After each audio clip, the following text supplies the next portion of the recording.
Well, welcome to the Friday question and answer on the Discord server, on the Bridges of Meaning Discord server. Now, we are not going to do this for the next 2 weeks. So, yep. But take a look if you haven't looked at the YouTube stream. It's really cool what Rick has pulled off. He's that little video that I posted yesterday of Rick took like 5 seconds of about 140 of the conversations that I'd done and compiled it all into one video. And so he's got, for those of you who are just on the Discord server, he's got me in a picture frame up there talking. And right now we got Freddie on the stump doing a rap, and we got Cassidy in her little box, and we got Rando's in another box. So it's a lot of fun. Anyway, we do this every Friday, except for the next 2 weeks. We generally do this every Friday, and I take questions from the Bridges of Meaning Discord server. There's a special text chat room that is linked that you can type in a question if you want. If you're in the voice chat, you'll be able to ask a question via the voice chat. And this is what we're doing.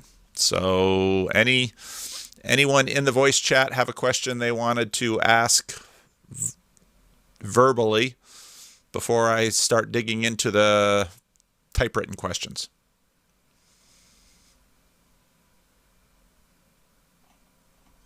Okay, I will dig in.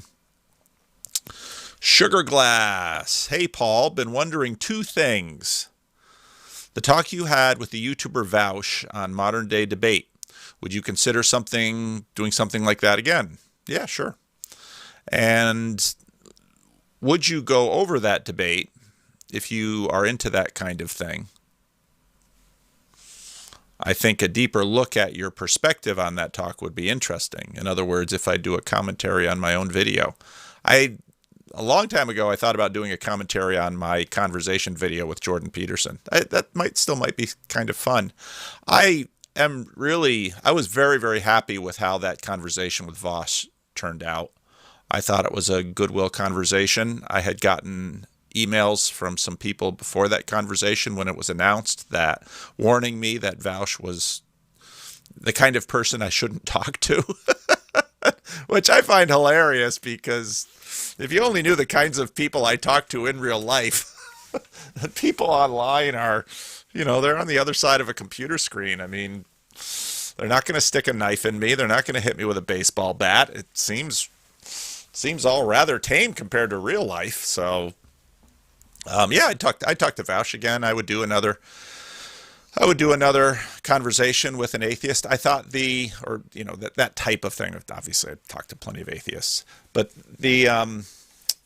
I thought Glenn Scrivener's talk with Matt Dillahunty was excellent. That was on Unbelievable. I thought that was good. So yeah, maybe if I looked at it again, I'd want to do some commentary. But my perspective with a lot of social progressives are that I actually read something by Freddie DeBoer. I posted it on Twitter this morning. It was an Anglican priest from the UK sent it to me this morning. But I don't think people actually want to live in the world that they are professing, or at least promoting, because I think the world we actually want to live in is a world where we are loved by others. And now I think we would like to be loved by others at no cost to ourselves, but I don't think we actually want that world either, because if there's no cost to yourself, you actually don't get to play the hero or be the hero of your own story. So yeah, I'd talk to Vaush again. I'd do another type debate again. I haven't been asked, but I'd probably say yes. I say yes to most things if I have time for it. So that's something that I've sort of adopted in my internet world, is to try to say yes to as many things as possible. Is it wise or unwise? I don't know. Jordan Peterson sort of had that perspective. I get the sense that he's saying no to mass media interviews, and given his experience with them, I don't blame him. But yeah. Night Ani Cringewalker. I always thought Abraham was the only person to see God and live, albeit his backside. I think he's referring to the story about Moses. I was surprised to find that in Genesis 16:13, Hagar too saw the back of the Lord. Oddly, it's by and large missing in most translations, but the Hebrew does say, I have seen the back of him who sees me. That's interesting. I'll have to look that up. What do you think about this? I'll have to look it up. Hagar is regarded as the mother of Islam, as is her Muhammad and Arabs claims descent from. Also, it's curious that she declares a new name for the Lord, curiously considering they call God Allah. Allah is just the Aramaic word for God, just like God is the English word for God. And Elohim, the Hebrew text has a variety of words. Elohim, of course, the name, the tetragrammaton. There's lots of, and seeing God is an interesting, that's a very interesting question in and of itself. Of course, Moses goes up the mountain, and when he comes down, his face is shining. So and of course, there's the angel of the Lord, and lots of people, when Abraham entertains the three strangers in that long section of the Abraham cycle. So when the Bible's talking about seeing God, it's, I think, talking about something in particular. I think it's God in all his glory. In a sense, we see the glory of God when we look at creation. The earth is full of the glory of God. So it's an interesting question. And then the relationship between seeing God and dying is another very interesting thing to ponder. This also stirs a second question. Could the back of the Lord, you see, it's the back instead of his face. And the Mosaic blessing, the blessing, and the Lord turn his face towards you and give you shalom. C.S. Lewis riffs on that to a degree with Till We Have Faces. So that's seeing someone's face. The face is basically how we reveal ourselves fully to one another. It's all interesting stuff, and it's deep stuff that you can meditate on a long time and never really get to the bottom of. By that I mean Moses was with Jesus at his transfiguration near the end or back of his life. Could Moses on that hill literally be Moses in the past, seeing Jesus in the future? That's an interesting idea. I'd never thought of that. Some kind of time loop thing. It's an interesting idea. The Transfiguration is a text that's full of symbolism. Of course, the shining, Moses and Elijah symbolizing law and the prophets. There's just so much stuff in it. I'm preaching on Pentecost this week, and Pentecost has so much in it. I'm going to be this year focusing on some of the parallels between Sinai and Pentecost, which I haven't done in previous years.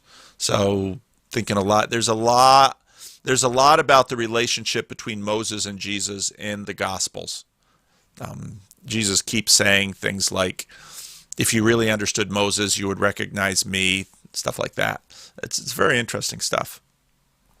Back then, being the back of time, the culmination of the ages with Christ. Time is a funny thing. When we talk about eternity, which is, let's say, is it timelessness or is it timefulness? I started a book once on time. It was an interesting book. I should have finished it. Time is a very strange thing. So, hard questions. John Godwin, what is evangelism and how is it best done? If I want to donate money to support evangelism, where should I send my donations? Living Stones Christian Reformed Church. Link is below in the comment section. Evangelism, well, that's an English word for basically telling of good news. And a common, let's say your city Well, let's say your city or your nation is involved in a war and the battle is far off, and news comes from the battle that you have won. And winning that battle means that basically you get to keep your life, you get to keep your country, you get to keep your civilization. Losing the battle would mean you don't get to keep your life. You might be forced into slavery, and your wife and children might be made the slaves of others. You would lose all your property, you would lose your identity, you would lose everything. Good news is the telling of a victory that has been won. Now, evangelization is not just the announcement of that victory, but it is the... Oh, Ivan, your mic's on. Whoops. There you go. It's not just the announcement of that victory, and that's kind of what Christians often sort of do, but very quickly you see that it doesn't land, because the little story that I just made is the framework by which the victory has emotional punch and resonance in a person's life. And so in many ways, evangelization is helping people recognize the import and implication of what has been done for them. And when I say import and implication, I mean that's sort of the emotional clout, and then the lifestyle readjustments that victory requires. And I say that very carefully, because you don't actually win the victory with your actions. In the movie Saving Private Ryan, Tom Hanks, at the end of the movie, of course, is all shot up, and they found Private Ryan, and they saved him, and his last dying breath to young Private Ryan is "earn it." Now, what does that mean? I mean, how can you earn something that's already been paid for? In a sense, what he's challenging young Private Ryan to do is to be worthy of the sacrifice that has already been given. Now, it's interesting that young Private Ryan has no idea what his life will entail, but of course the movie begins with him going to this cemetery and finding this particular tombstone, now as an old man, and wondering if he has lived a life worthy of the sacrifices that have been made for him. That's evangelization. It's Protestantism sometimes gets a bad rap because Protestantism emphasizes the fact that the sacrifice has already accomplished what we need. But it sort of comes around the back and says, okay, you probably don't fully appreciate that sacrifice unless we see evidence that your life has been changed by it. Now, how does this work out into God's judgment? It's very interesting, because even though Protestants have very much set up a theological system by which we are not earning our way into the good graces of God, and part of the reason we set up the system in that way is reading parables like the prodigal son. The younger son has done nothing to earn his father's commitment for him. His father's gracious embrace of him is completely done by the father at great cost to the family and even to the older brother. And so we don't actually earn our way back to God. We don't earn our standing out of fear or necessity. What we do with Christ is that we see, in fact, what he has done for us, and that then we're drawn to him, and we wish to participate. We wish to be like him. And so, to put it in Jordan Peterson terms, you don't drag that cross up the hill because God needs you to. You drag that cross up the hill because you want to be like your Father. You want to be like your brother, Jesus. You want to participate in this enormous drama. And so you ask for the Spirit of God to move you like he moved the sun.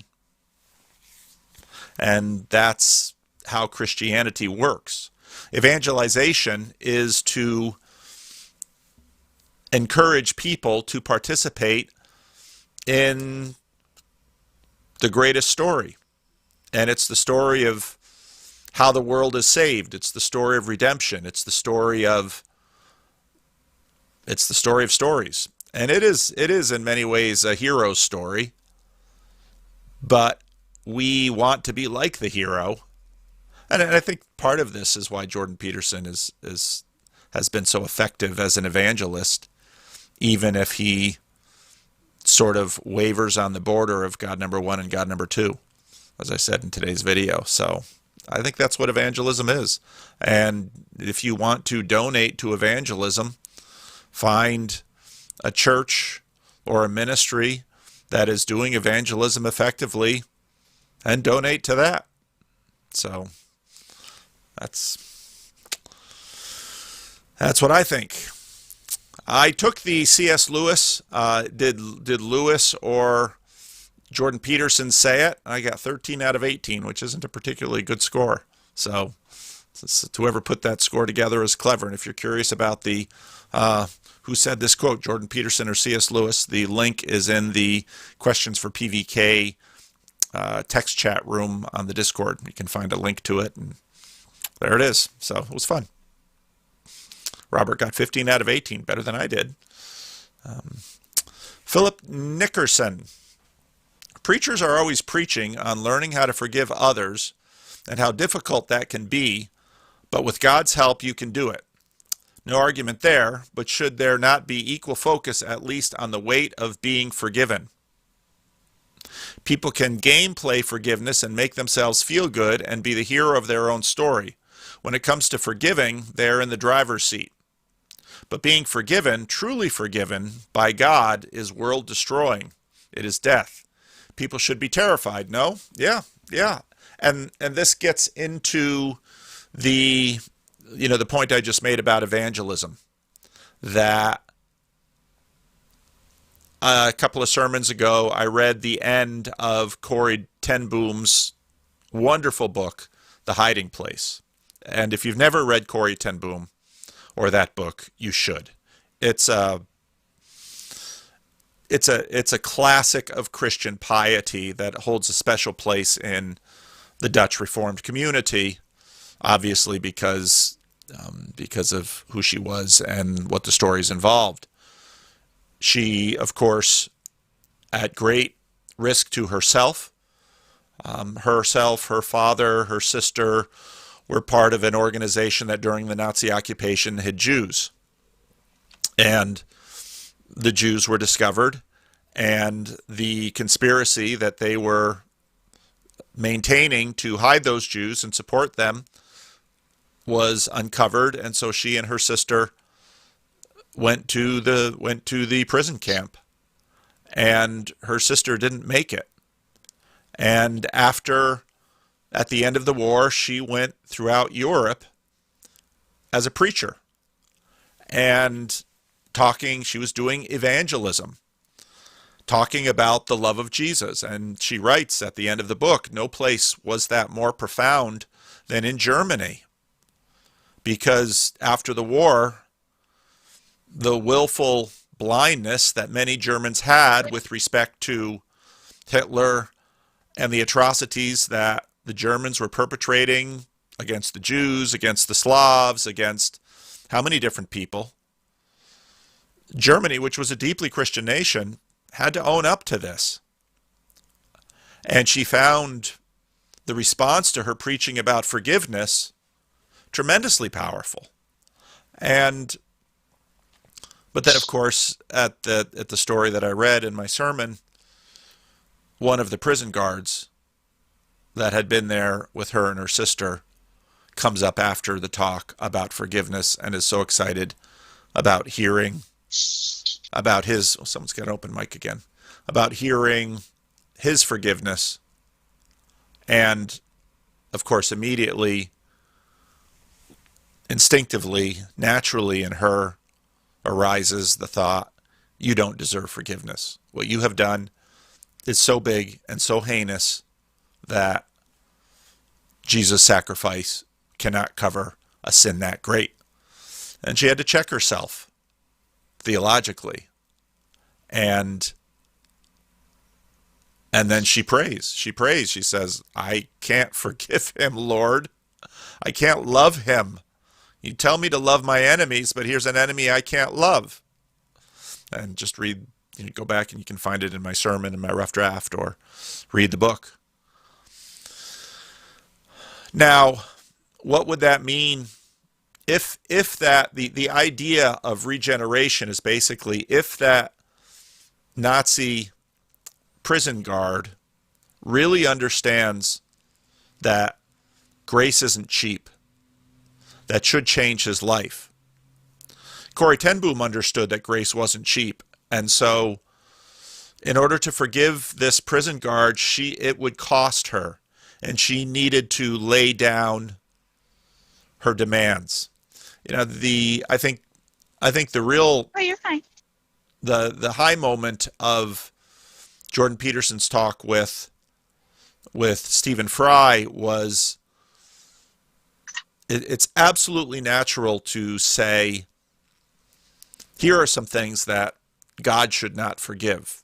And that's true. There's some things that God should not forgive. Part of what goes into this story is that God is both the forgiver and also the judge, and how God will play both of those roles.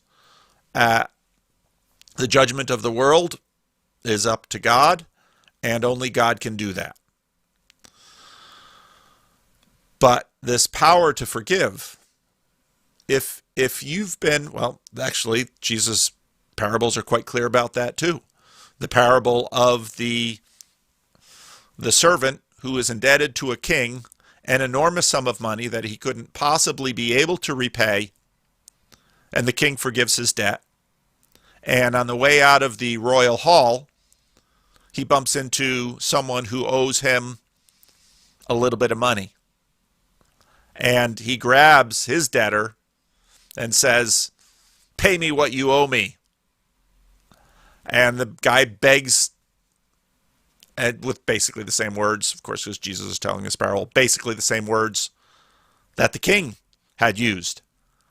And then the king hears about it, calls the guy back in and says, I forgave you a ton.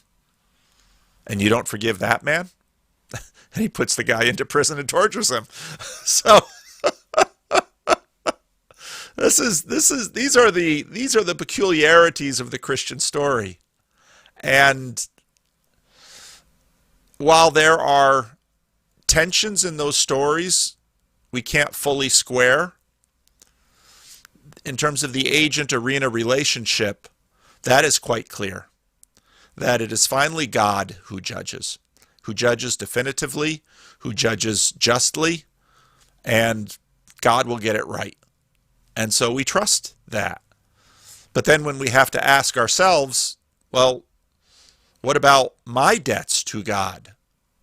Well, then we look at Christ and we say, okay, he paid my debt. What does that debt require of me? The response to that, the payment of that debt, is gratitude. And so my forgiving those who have trespassed against me is leveraged on the gratitude for the greater debt Jesus paid of my greater trespasses.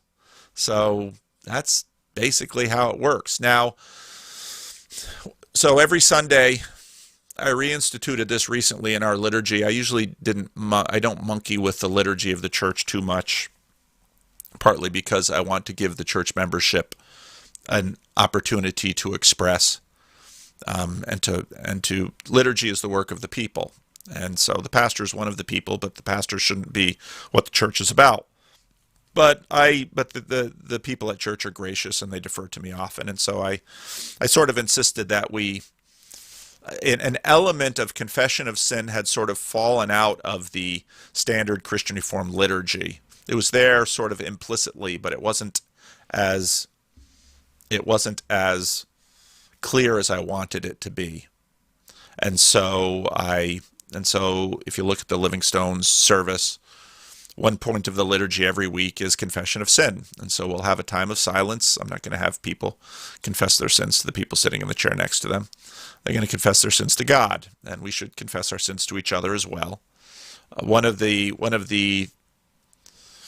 I wish Luther had more thoroughly thought through the implications of getting rid of sort of the formalized confessional.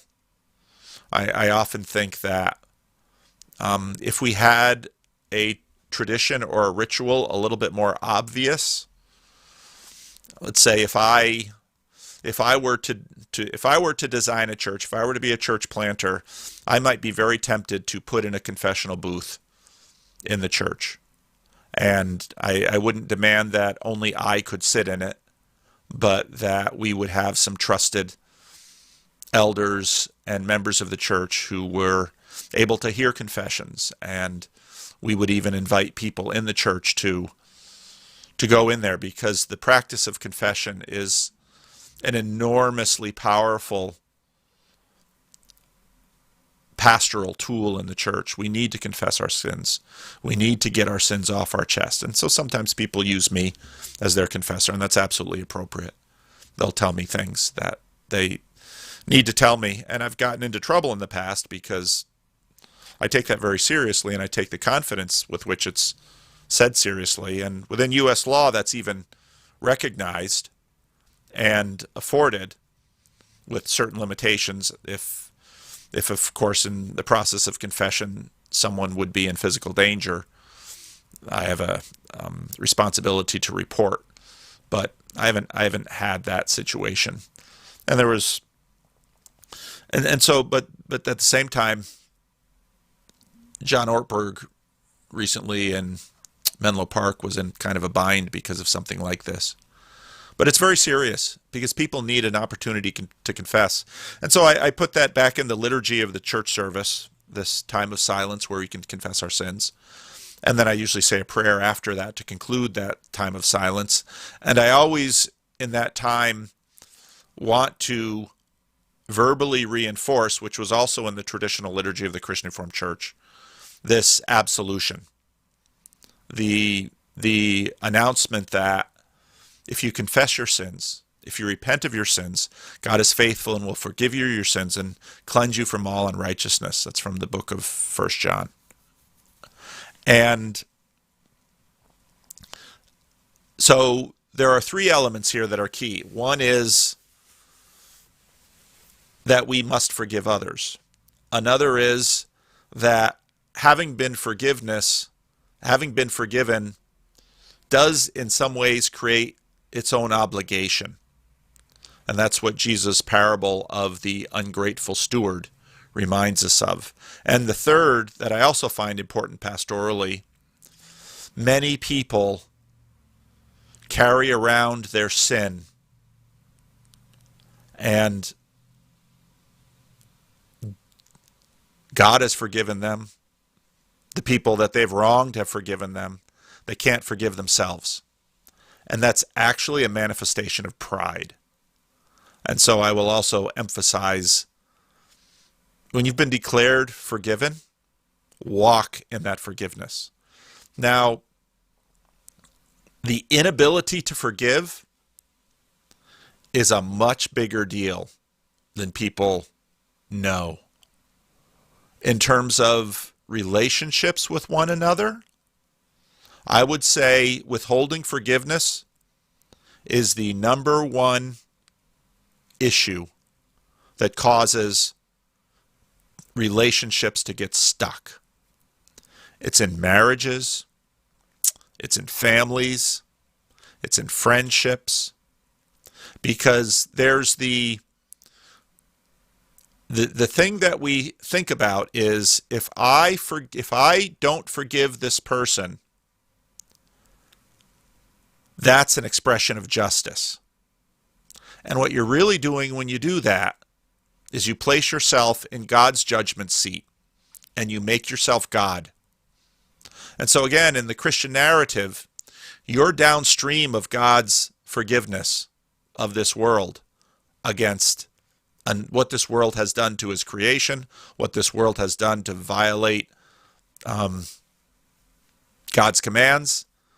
So if you're downstream of that great forgiveness, you ought to forgive your neighbor. Now, when it comes to forgiving, there are sort of two levels to it. One is sort of the decision and the recognition that this is something that I need to do.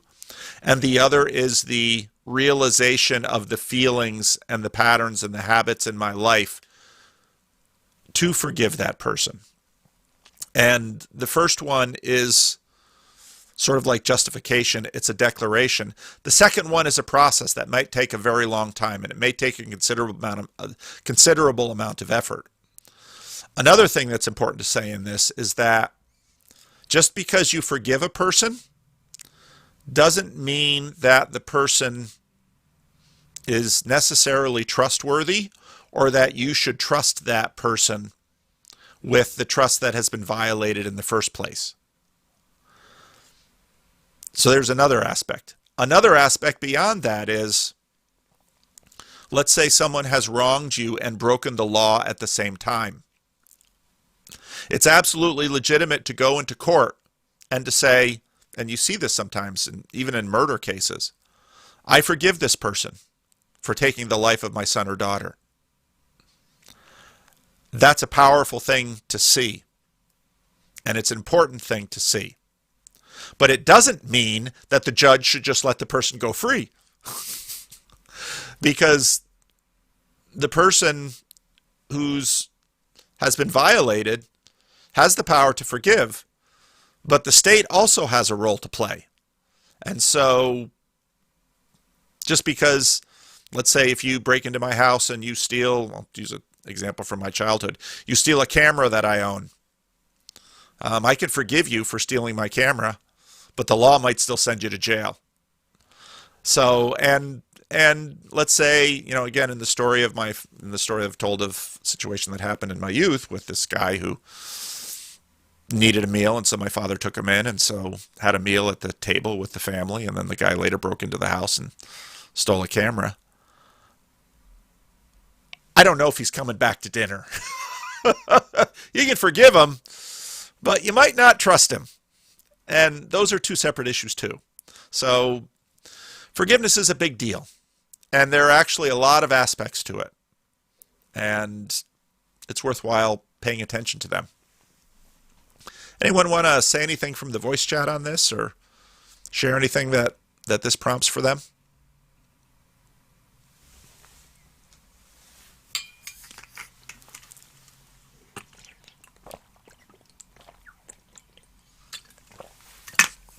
All right, we will continue then. Snap.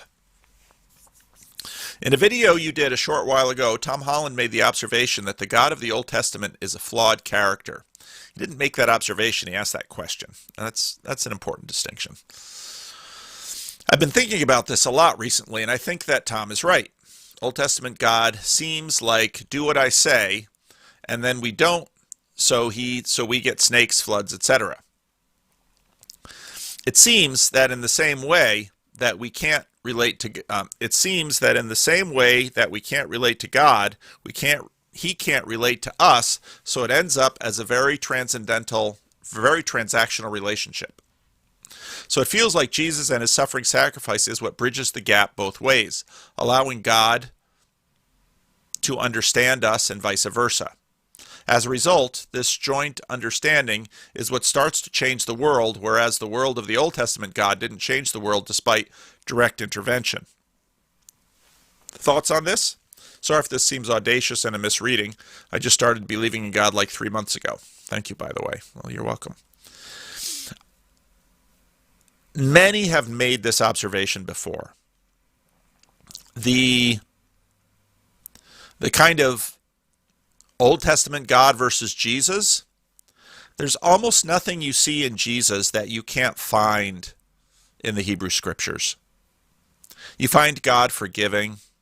You find God, look at the book of Hosea with the sorrow of God over his son, which is Israel. I mean, there's a chapter in the book of Hosea where God just is weeping and mourning because Ephraim, my son, I've loved you so much. What can I do with you? I should turn you over to be punished, but you're my son. So, my first answer to this is a more extensive and careful reading of the Hebrew Scriptures, I think, will reveal that there's almost nothing you find in Jesus that you don't also find in the Old Testament. And that goes both ways. Jesus can be very harsh on certain people around him. And the two groups in particular seem to be his disciples and the religious leaders. Those are the two groups he is most harsh on. And I think the reason for it is they should know better. So that's the first thing I want to say.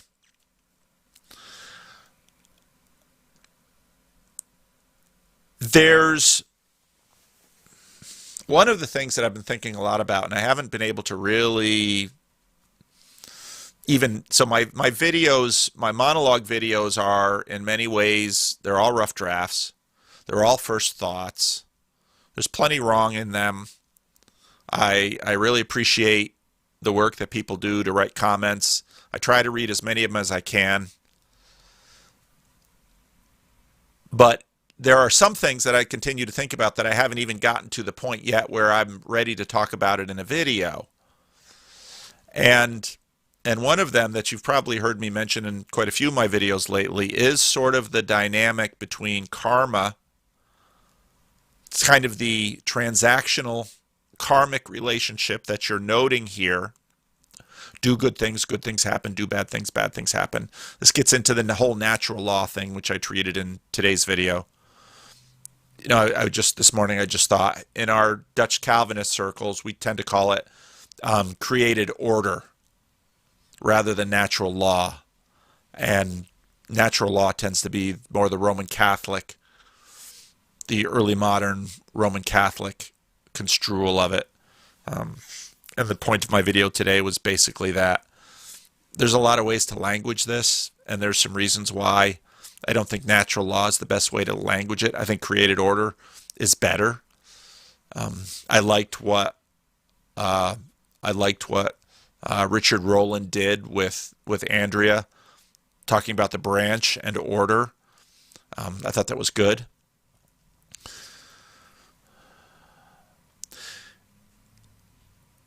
God plays rough. And I think in affluent, comfortable, ordered, secure, all those things are good things. North America, we have a problem with the fact that God plays rough. The vast majority of generations of humanity understood that quite a bit better than we do because our sister nature plays rough. And we sort of have this picture of God that, I don't know, God is this doddering, senile, old pastor who, C.S. Lewis says it very well, that basically at the end of the day is just happy that the grandchildren had a good time. And when the New Testament says the wages of sin is death, that is spelled out again and again in the stories and images of the Old Testament. It's also spelled out by Jesus quite articulately in his parables and many of his teachings. So I think part of the reason well, first of all, when we in some ways stand in judgment over the character of God, it's important to pause and realize what we're doing. And it's similar to what is happening. You know, Israel gets rescued out of Egypt, and she's out, and she's in the desert, and she starts to whine and complain. We don't like the food. We especially don't like the lack of food security. We especially don't like having to rely on you, Lord, because we have trust issues with God. Oops. Nathan, your mic. There you go. We have trust issues with God. Now, this goes all the way back to the story in the Garden of Eden and the conversation with the serpent. Because all that serpent had to say was, did God really say? And very quickly, the man and the woman begin to suspect, suspiciously, they have trust issues, that this creator, who's been nothing but good to them, is holding out on them. And that if they sort of push him away and disobey, they can cut a better deal and things will go better. And it goes terribly wrong. So when Israel is released from Egypt at the cost of the firstborn of Egypt, and she did not have to pay the firstborn directly. Now, if you read carefully the Mosaic Code, you see that, in fact, Israel sort of gets on a payment plan with respect to the firstborn. The Lord says, you know, because of Egypt, I spared your firstborn. Your firstborn does belong to me. And that gets expressed in the priesthood of the tribe of Levi. It gets expressed in the first fruits offerings. All of that stuff gets expressed in there. And there's a justice built into that we don't like to face. And that then gets expressed in, well, and of course Christians see the story of Jesus and the life of Jesus as being, as N.T. Wright says, the climax, in a certain way, of the story of Israel. Because now God required the firstborn of Egypt and then of Israel to pay for the slavery that Egypt had imposed upon Israel. And the firstborn of Israel to pay for the rebellion that Israel lived in against the commands of God. And that is a continuation of the story of the man and the woman in the garden. And it's universalized implicitly in the Hebrew Scriptures and explicitly in Jesus and the New Testament to say that all of us owe God our firstborn. And so what does God do? God offers his firstborn in place of ours. And by that we're set free. So I don't see the issue as, first of all, when we pass judgment on the character of God, I understand. I understand why people see it.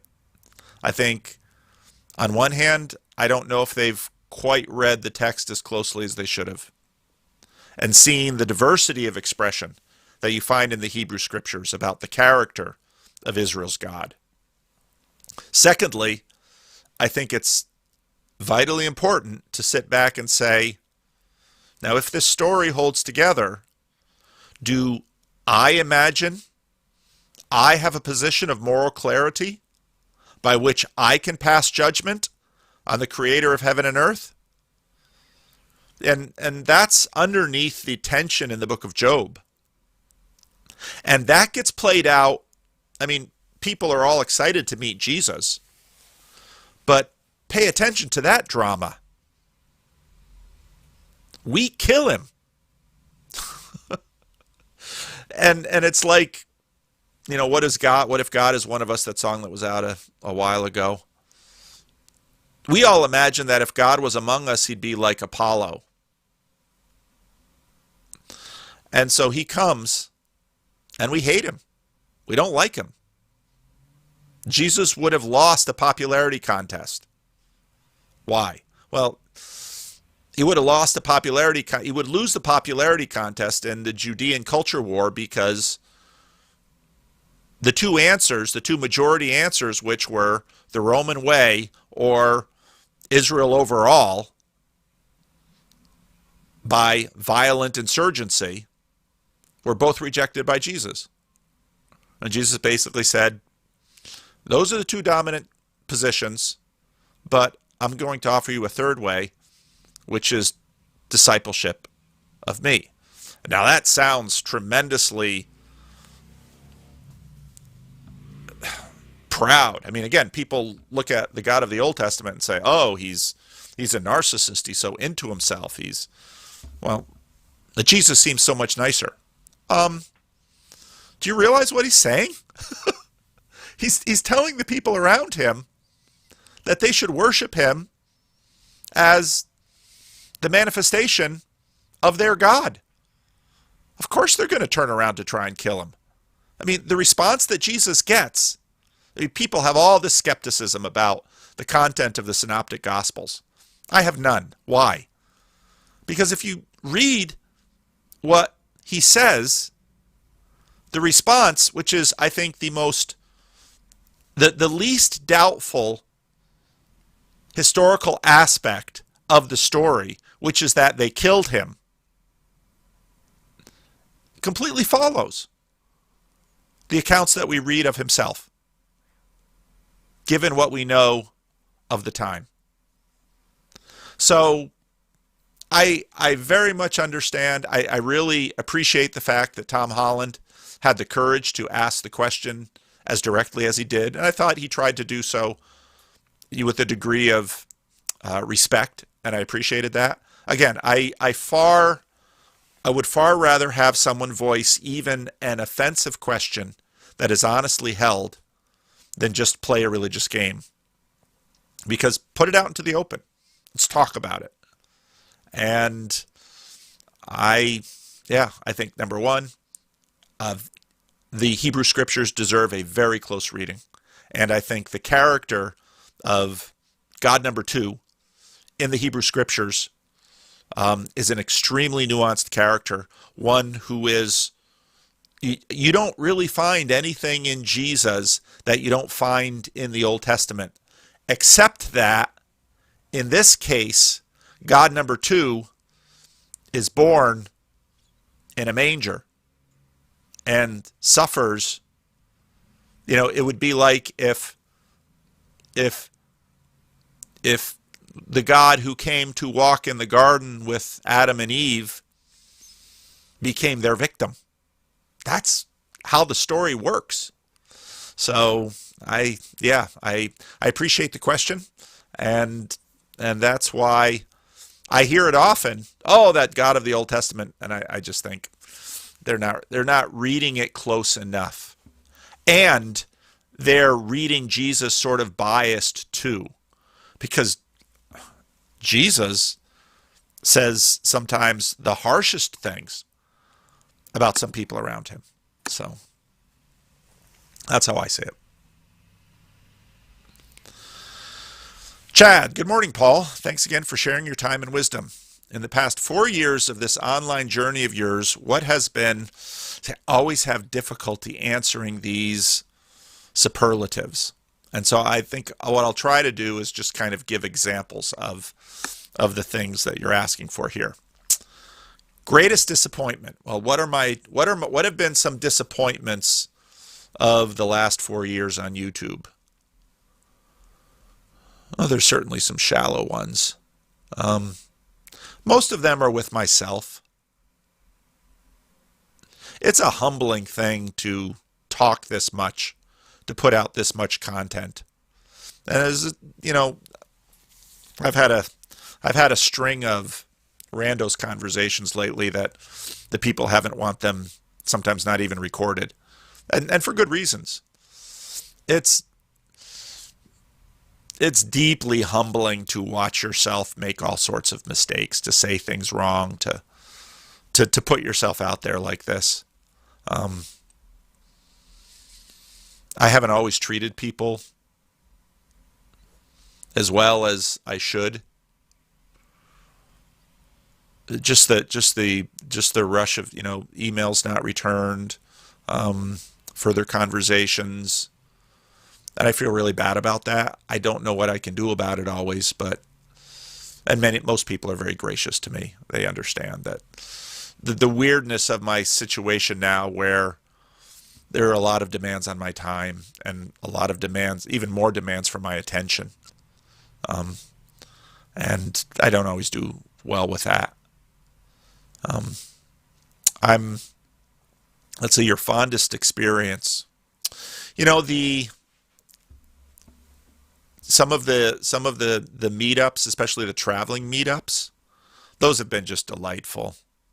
To I'm really looking forward to trying to put together, and my disappointments are so often that I can't follow through with things like I want to or intend to.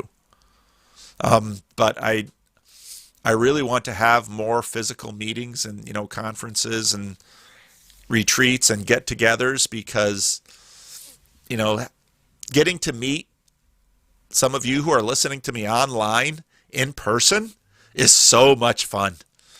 Hearing your stories is so gratifying.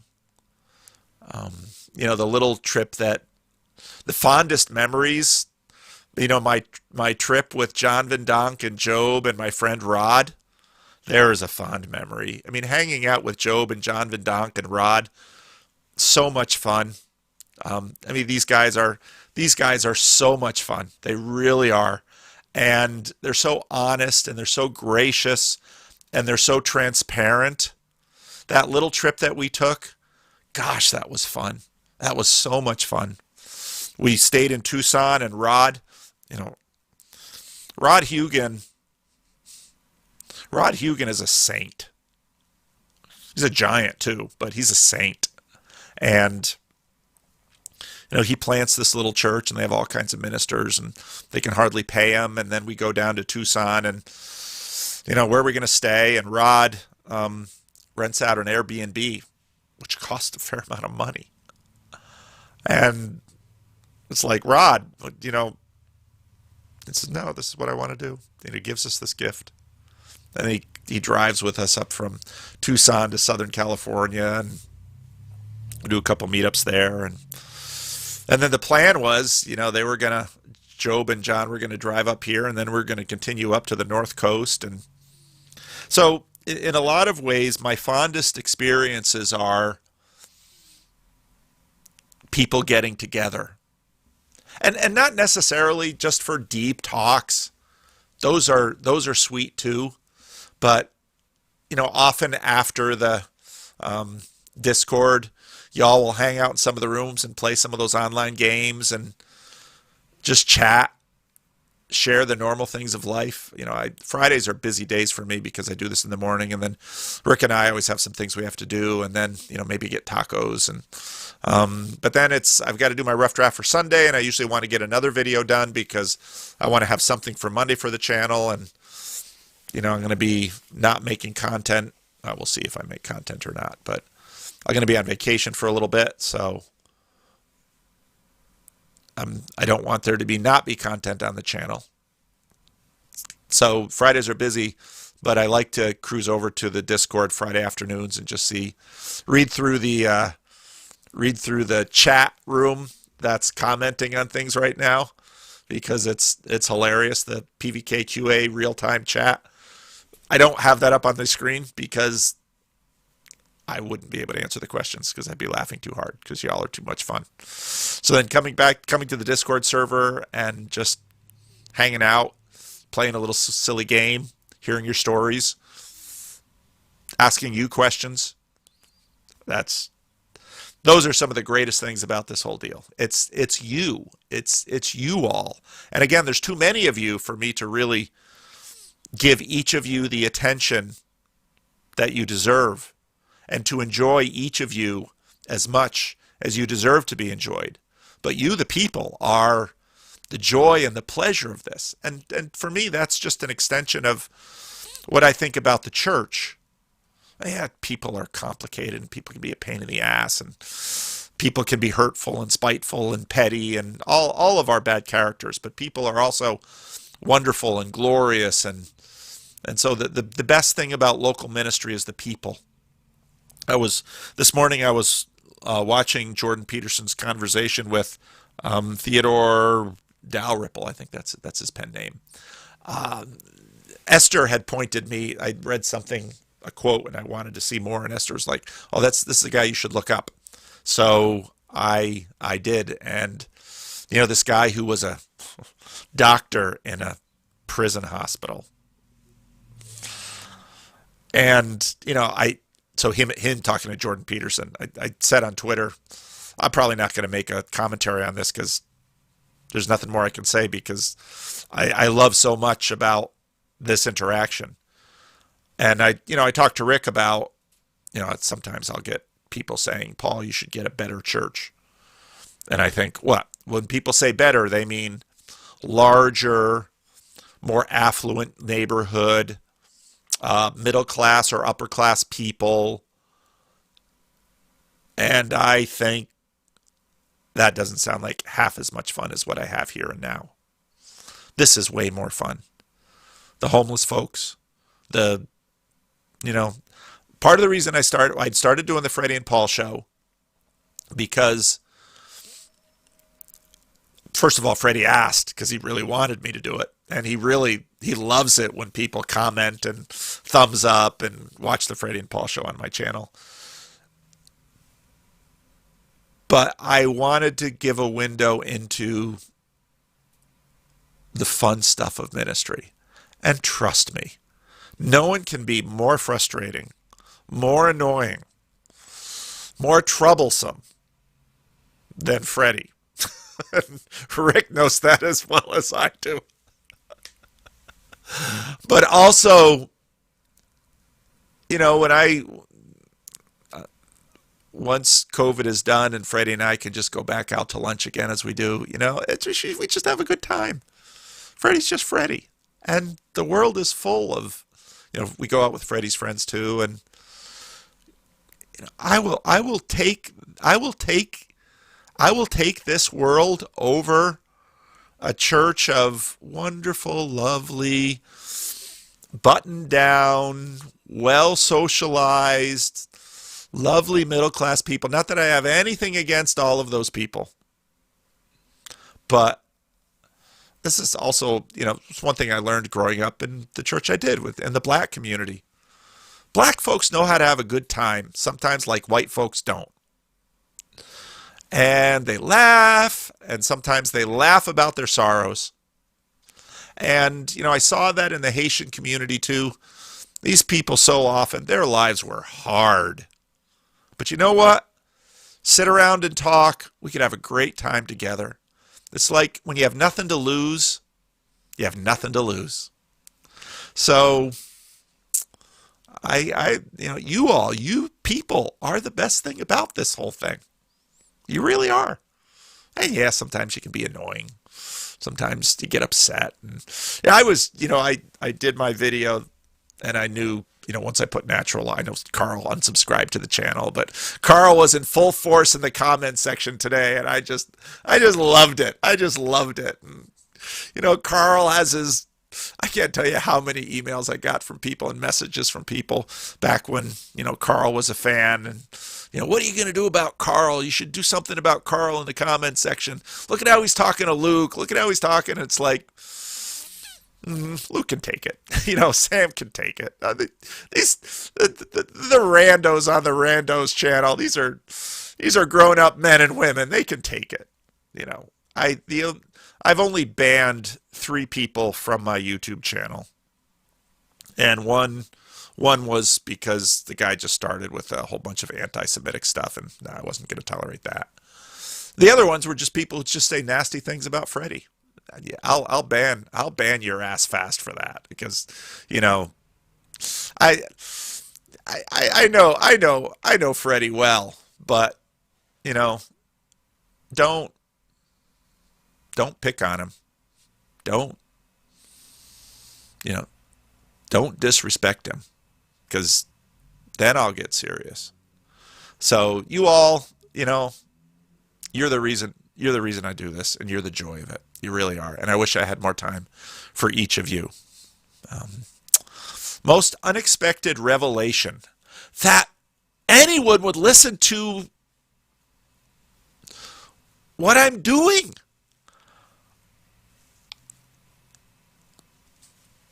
You know, I don't consider myself a content creator. I've said this a lot of times, and you know the answers I keep getting back from you is no, it's helpful, it's good. So okay, all right. I think of it as being very selfish, and many of you have been very generous to me with your time and attention, and even contributions to Living Stones or Patreon or however different ways you say thank you. I it's just unexpected. It's just unexpected, but it's really cool. And you know, I've been watching a lot of the smaller channels again, which is so much fun. You know, Sam and Hank, when they're church fathers, it's so cool.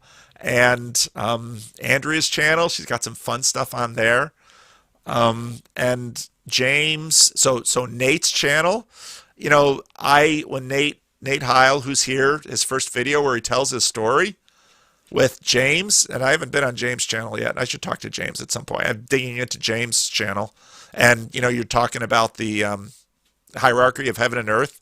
You know, I want to get into those videos.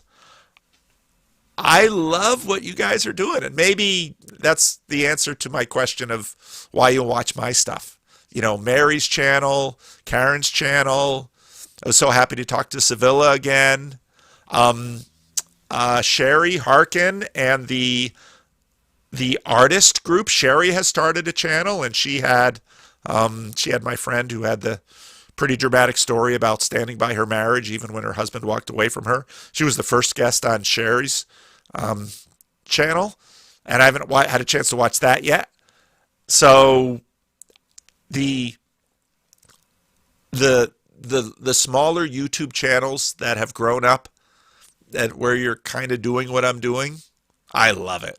And even if I don't have a chance to watch all of them, you know, the Rando's channel, they were the kind of the first, and Mary, you know, I love it. I think this is exactly what we need to do. And again, even if you have a channel with less than 100 or less than 1,000 subscribers, and your videos are only in the double or triple digits in terms of watching, it's worth it. And I see that in the comment sections. And I see people who used to comment on my videos, but aren't so much anymore or never do anymore, but comment on the other channels of the people I've talked to. I think it's terrific. Burn Power, his stuff. I couldn't be happier. It's surprising, but I couldn't be happier. So, hope for tomorrow to come. You know, I have to restart in some ways the local meetup, and after I get back from my vacation, I've got some ideas of some things I'd like to try with a local meetup, and we'll see how those go. You know, there's already a core group of friends that have developed out of that meetup, and they meet without me sometimes, which I think is just terrific. I mean, I don't want people to wait for me because bottlenecks develop around individuals. So don't wait for me. Keep going, keep doing, expand, go beyond me. Start a channel that makes mine look paltry and left behind. Totally cool. That's the goal here is never me. It's God's kingdom, and it's flourishing. And God's kingdom is manifest in flourishing human beings. And so I want to I was telling my wife, because my wife is worried because I love what I do so much, My father loved what he did so much that when my father retired, he just stopped doing the aspects of his job that he didn't like to do anymore. And what that meant was he did most of what he used to do into retirement for nothing. And I think my mother was a little disappointed because she wanted to do some other things. And so my wife the other day says to me, when you retire, are you going to do like your father did? I kind of had to swallow because it was like, kind of want to. And she's like, I'm not down with that. So, okay, well, what do you want to do? Maybe we can negotiate a little bit and find some agreement. And so I said to her, I said, she's really tethered to her day job. She's a school teacher. I said, if you sort of get a little less tethered and sort of develop another side gig, like I sort of have this side gig, what I'd like to do is, be able to travel, but I don't want to just, fly into Holland and spend an evening with Job and do a meetup and then zip over to Germany and visit the German meetup. And I'd like to go and live someplace for 3 months because you don't really get to know a place until you've been there for a while. And so then, maybe have a group of meetups, but then maybe do some touring and, now with Airbnbs and those kind of things around the world, I'd love to do that. And she's like, yeah, that sounds cool. And I said, maybe because she's got very little interest in joining the meetups and doing any of that. But she's a pretty private person. But she likes travel like I do. And so if I can say, okay, this day we'll travel and this day I'll do a meetup and, you got to give me some time to do my videos and we'll have some time to do some of the things you like to do. So, yeah, marriage is give and take. It's negotiation. So, I want to do a conference. I want to do some conferences here at Living Stones, and I'm probably going to charge for them because I got to figure out how to keep Living Stones on its feet in some ways. So, I was thinking, have, Peugeot, Vervaeke, have some of these characters out here. And we don't have a big facility, so it'll be a small conference, which actually is really lovely. And I want to do another retreat at my sister's place in New England that, we had 12 people in there. That was awesome. And we just spent about 36 hours talking. That's all we did. It was just conversation the whole time. Learned everybody's stories, and it was just awesome. And made some, friendships out of that. And so I want to do more of that. And Vendonk has a line on a big facility down in Southern California where we could have a good number of us. It has dormitories, it has kitchens, it's a swimming pool, it's up in the mountains. It used to be sort of a boys ranch type thing, so it's got big areas for big group meetings, it's got breakout areas, and we can get that facility for next to nothing in terms of cost. So I want to do conventions and conferences, and again, the fun is just getting y'all together and have you meet each other. And when I look at what Hank and Sam are doing on Church Fathers, that's just awesome. And when I look at Nate and James and Michael, their conversations, that's just awesome. And Karen has done so many things with her Meaning Code channel, on and on and on and on and on and on. This is what I love, because this is how we are knit together and great things come out of it. So it's tough to believe total depravity. Oh, no, I'm not going to even read that. There's an amount of deceit in social media. I've got depravity and sins that y'all can't imagine. That's what a human being is, baby. That's the way it is. So I need the blood of Jesus just like everyone. And when Paul said he's the chief sinner, yeah, I think the closer you get to Jesus, the more you see your own sin. It's always that way with saints. You look at, and even saints, you look at saints and they know their sin more, because the closer they get to God, his purity reveals our imperfections. And so then we keep handing them to him, and he keeps. But you can't outgive God. You can't outgive God. He just always gives more. So, Nate. So I've been working slowly through Revelation in connection with reading Emil Bach's Apocalypse of St. John. I'm unfamiliar with that book. I saw, Nate, that you were doing that on your channel, and it piqued my interest. But I actually have very little time to watch video and so it's a very fierce competition in that hierarchy, and it's very fickle what I decide to listen to, because I can't listen to hours and hours and hours of heavy stuff. Sometimes I just got to turn on a tech podcast and watch a review of a laptop or a smartphone to just kind of chill. And any content that Nate puts out is going to be heavy. You can just rely on that. And Michael too. And of course, anything with Sherry is going to be sweet. And so it's just lovely. So talking about it with Sherry and Michael on our channel. I consider it ours, even though it's currently using my name. Name change to Grail Country. That's cool. Is forthcoming as soon as I get the graphics from my artist sister. That's awesome. And and there's too many of you. I mean, because the Nate I meet in the comment section and here in the Discord, and I haven't even done a conversation with Nate yet. And I listened to his story, and I just thought, I love his story, and I love Nate's heart. And he's so smart, and he's so well-read. That's so intimidating.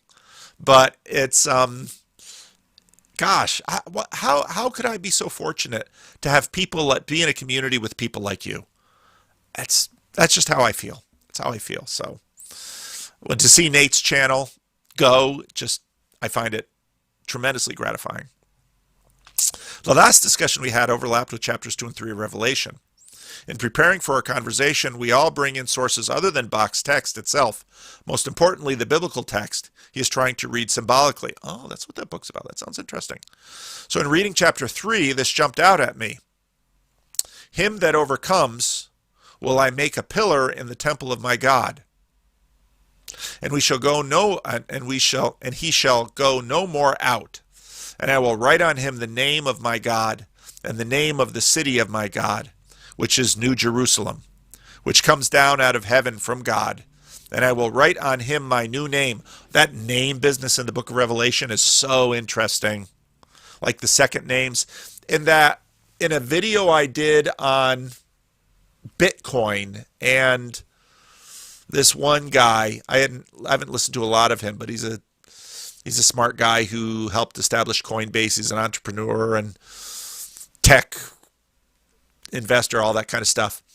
I didn't comment on it, but he has a section in that video on names and pseudonyms and how names work. I thought was really good.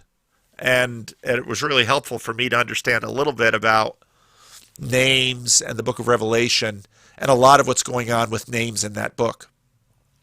The bold portion is the bit that made me do a double take. Jesus is the speaker. I have ideas about what that means, but they will likely raise eyebrows. I'm curious about your thoughts. I don't have a lot of thoughts because I haven't read the book, but I always have a lot of thoughts. Look at how many names the Lord has in the Old Testament. And there's some Christians that like putting them all down and like using them. Names is a really big thing, and names function in an agent arena relationship because names are basically identity. And that's what this tech guy was talking about, how in some ways we have different names and different platforms, and that's very much agent arena. And he was saying how, so some of you use pseudonyms on the Discord, and on this Discord we've really encouraged people use their real names. But that tech guy says, well, your real name is sort of the name given to you by the government.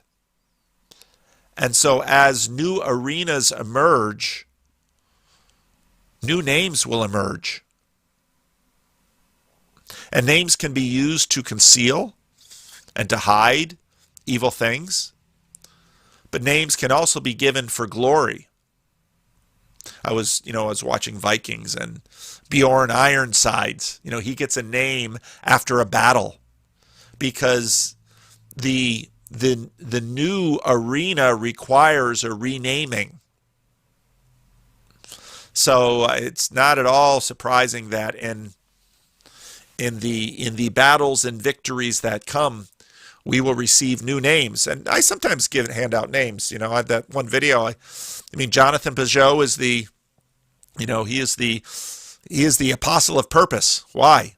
Because he keeps saying it's not arbitrary. It's not arbitrary. There's, again, I'll use the Dutch Calvinist language. There's a created order, and it's not arbitrary. Pattern, pattern, pattern, pattern. They lay themselves out. He's the apostle of purpose. Jordan Peterson is the unauthorized exorcist. So nobody named people as dismissively and effectively as Donald J. Trump. That's a big factor of his power and his ability to do what he did. You might hate Trump for a lot of very good reasons, but you got to respect the guy on other levels. It's tremendously effective. What he did in the 2016 election was astounding. And even if you consider yourself an enemy of his, it was an amazing thing. So, the name business is a big deal. Anybody want to weigh in on names?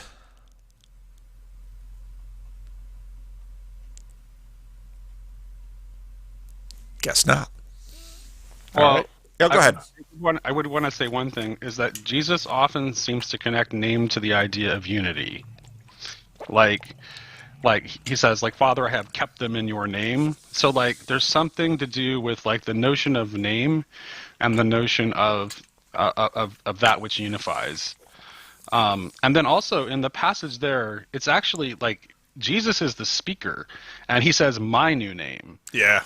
So which makes me tie it to theosis. In other words, there will be. Your name will become my name and be joined to my name, I think is the meaning of that. But that's just a speculation. I'm just starting to work through it. That's just so, that's why I didn't flat out give my interpretation. But that's where I'm leaning toward, particularly because of that connection between name and unity. I love that idea, and I've been thinking about that idea a lot with respect to, for example, the religion that's not a religion and Vervaeke's project. Because Jesus, the name, when you look at how it operates, so here's the crazy thing about the church. The church, you're the anarchist, so the church has a lot wrong with it. There's all kinds of flaws, and that's just a reality about church. What is astounding about it is just how durable it has been. And Protestantism has, been an example of that durability in some ways, because there's this enormous proliferation. Even the Mormons, Church of Jesus Christ of Latter-day Saints, the thing that any religion that isn't a religion is going to have struggle with is how names work. I mean, Calvin and Luther would be horrified at the fact that the people who sort of follow the tradition that they led bear their names. Wesleyanism, and it keeps happening.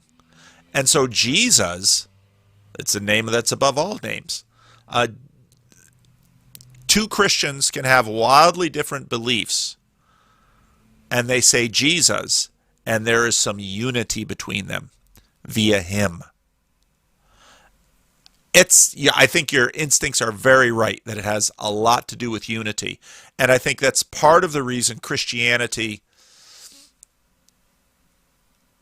the last video I made, the video I put out today, has some early thoughts on that, how it's the holding together of God number one and God number two that Christianity accomplishes, which is is just such a radical thing that, and again, the character of God in the Old Testament is God number two. You know, when the Lord talks to Abraham, when the Lord talks to Moses, when the Lord comes down on Sinai, he's acting as an agent, but he's also arena.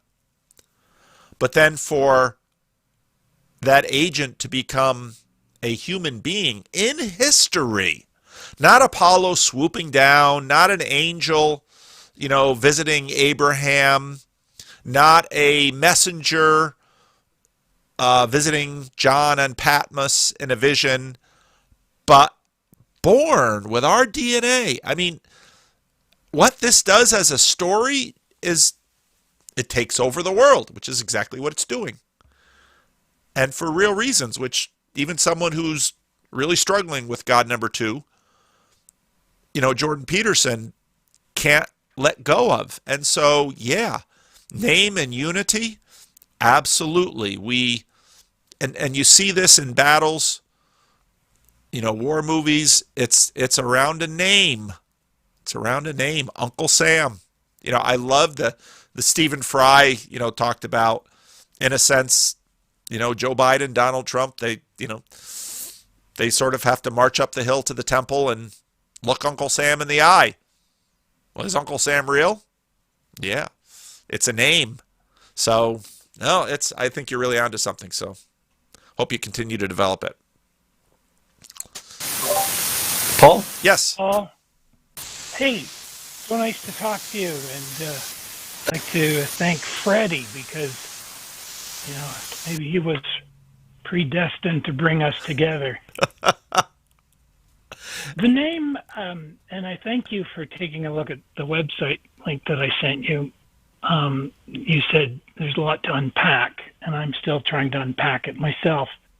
Now, the name Jesus can have unity, but as you've said, and it really impacted me, we can come to the name of Jesus Christ, but then we're left with the question that he posed, who do you say I am? Yes. And rightfully, you identified there is a civil war in Christendom. Yes. And when you get together with Professor Vervaeke and Jonathan Pajot, that is the question, is how serious is that civil war? And, with grace, again, thanks to Freddie for bringing you to me, and then you've brought many other concepts, such as soteriology. So new to me, I'm having difficulty saying it. But therein is where the civil war in Christendom, I think, is being fought over. So, for example, in the late 90s, I was very enamored with the Eastern Orthodox Church here in Calgary, where I live in Alberta, same province Jordan Peterson is from. And very much intrigued and going regularly and learning. But then I met a Roman Catholic woman. And then I realized, or soon discovered, oh my gosh, there's a civil war between Eastern Orthodoxy and the Roman Catholic Church. Because when I went to the priest at the Eastern Orthodox Church and said, my prospective wife would like to be married in the Roman Catholic Church, he immediately said to me, you will never be Orthodox. And I was like, wow. Now, I delved into baptism in the Eastern Orthodox religion, and you're very open, because you've said just in your previous presentation that you admit that, here's another word that you taught me, Thomism. You then went on to say that everybody's getting it wrong, and the same is for Calvinism. So you're very open. But are you aware that in the Eastern Orthodox faith, if you delve into their requirements for baptism, they say that a person must be baptized by an Orthodox priest, that you must go through a variety of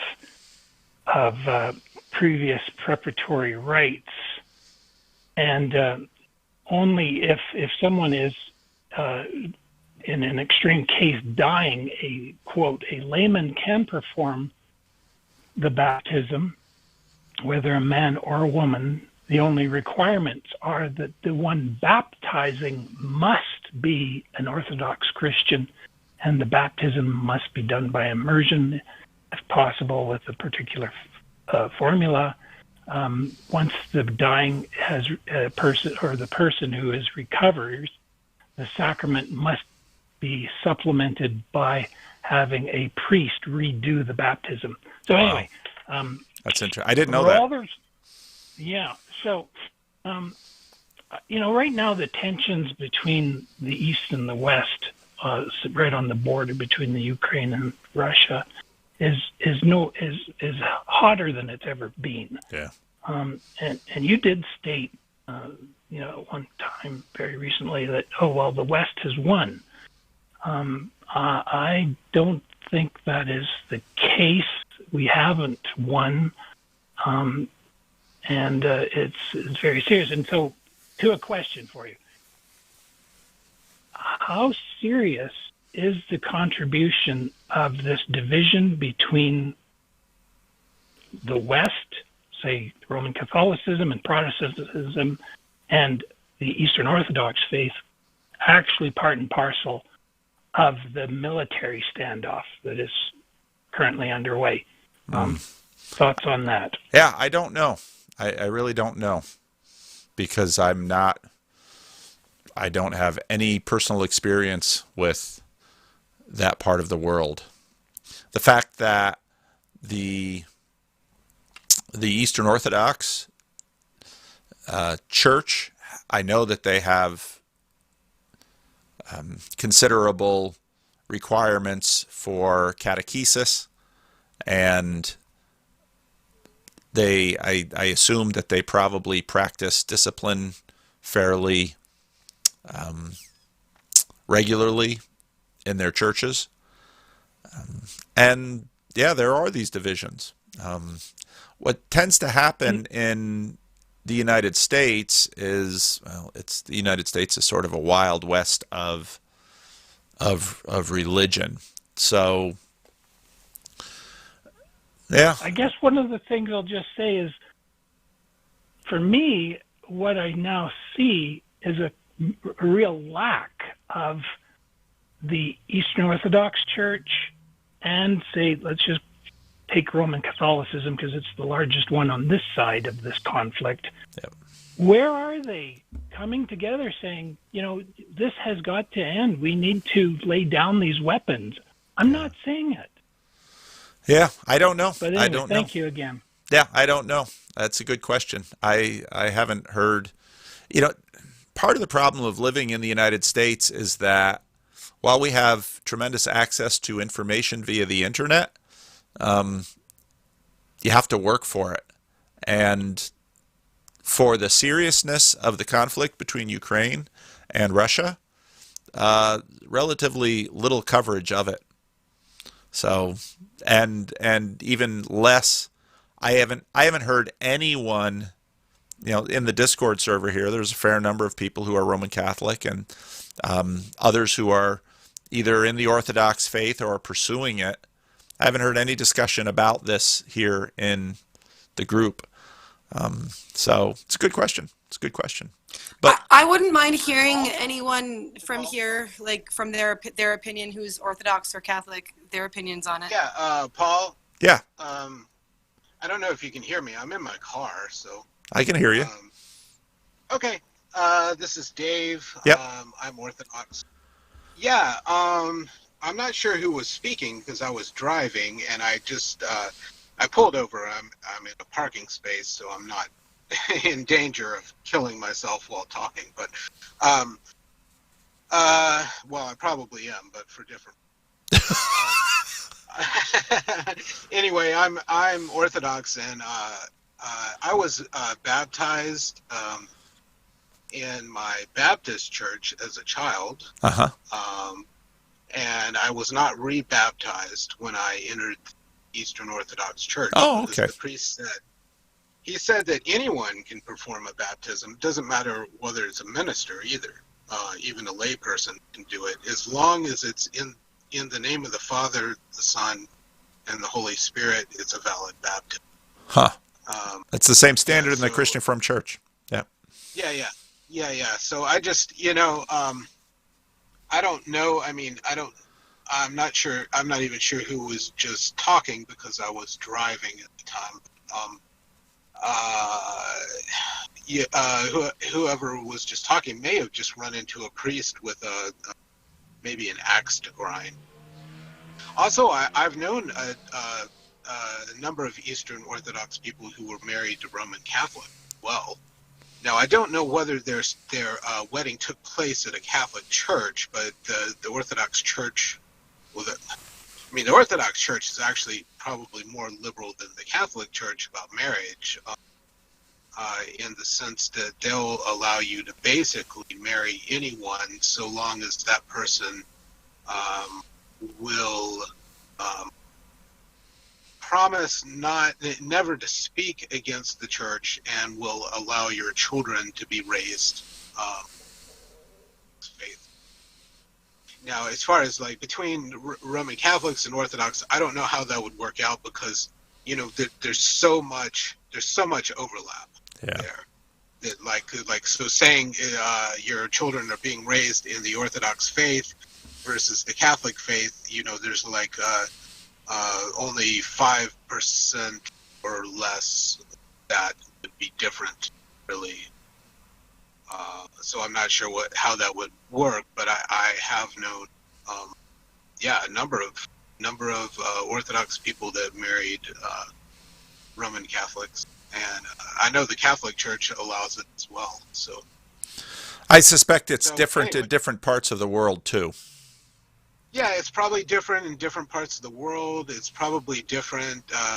All of these things are things that your bishop has to approve. And so, different bishops have different temperaments, just like everyone. Yep. I'm not sure if there's an absolute hard and fast rule for it at all, but there certainly isn't a hard and fast rule against it. I would say. All right. And the other thing, the other thing I would say too is that we have been talking some about the conflict, Russia and Ukraine. Okay. All right, I'll shut up. All right. Thanks. Well, thanks both for your questions. I think we'll move on because I don't really have. It's a good discussion for the Discord server, but I don't really have a dog in this fight. So. All right. Last week I asked a question about prayer. This is further beyond Eddie. So there are many prayers you're supposed to say before you go to bed, either protect your soul or prepare the night in some way. It's hard to really believe in the importance of bedside prayer unless you have some real experience of things going wrong when you didn't say them, or things going well when you do. Further, someone who is a-religious would be entirely alien averse to any of it. The question is, surely pre-moderns weren't stupid or merely superstitious. So how did they come to value something as seemingly unimportant as bedtime prayer? I think there are probably a lot of practical reasons why bedtime became a convenient time for prayer. It was probably a time when you have a chance of being by yourself. It's probably a time when, even if you're living in a situation where you're always with people and most of the people around you don't share your faith, you can close your eyes and act like you're asleep and actually be able to pray, something you might not be able to do in the busyness of the day. I think there are elements of sleep which are deeply religious for us. Sleep is a strange time because we sort of enter into this little death. Many people die in their sleep. We are particularly vulnerable when we sleep. If we are used to sleeping, as many of us are, behind securely locked doors in areas where things are controlled, that's one thing. But if you have to sleep outside where there are potentially wild animals who can attack in the night, and I would imagine for many, many people, having a secure place to sleep is not necessarily a given. And so I would imagine there would be fervent prayers in your sleep. Sleep is associated with dreams. Dreams are often associated with God speaking to us. And so, in a sense, praying before and after sleep is in some ways sort of like praying before and after church, if you have a sense that God speaks and communicates and relates to you through your dreams. So there's a lot to that. And there's some practical reasons for me. At the end of the day, it's usually a good time to say thank you or forgive me for ways that I have sinned that day and failed to love God and my neighbor as I ought. In the morning, it's a good time to say thank you for a good night's sleep and to sort of pray through in anticipation things that I have to do that day, anxieties that I might have about what is in the day to come, and to give those up to the Lord. So actually, before and after sleep, I find to be a very practical time for prayer. And I think that's probably part of the reason traditionally it's been so common. So, and sleep is a little death. Now I lay me down to sleep. I pray thee, Lord, my soul to keep. If I should die before I wake, I pray thee, Lord, my soul to take. Children often fear sleep. I mean, that was probably one of the first prayers taught to me by my parents. And I know some people hear that and they're like horrified. How could you, this is a very American thing, how could you dare mention death to a child? Let's cover it up and act like it's not around. Well, you can sort of do that in a country that is affluent and controlled like this one until their little pets die. So, oh my goodness, for tacos. So, good question. I just want to acknowledge some of the super chats here because that's a YouTube tradition. So, Lisa, thank you very much for your gift. Job. Last week, I don't know how many gifts of $5 he gave, and Rick would stand up and, walk back. It's just like, it's Job's super chat exercise program, for Rick. So he has to get up and walk across the church. And for Chad bought us tacos today. So thank you, Chad, for tacos. Also, we'll have to see if Rick's been on a diet. So he has this strange diet where he eats these bars all day. So last week we didn't go out for tacos. So we'll see if he'll break his diet or bend it so we can have tacos today. This video brought to you by Jim Boy's Tacos on Florin Road in Sacramento, California. All right, so great question further beyond. Liff.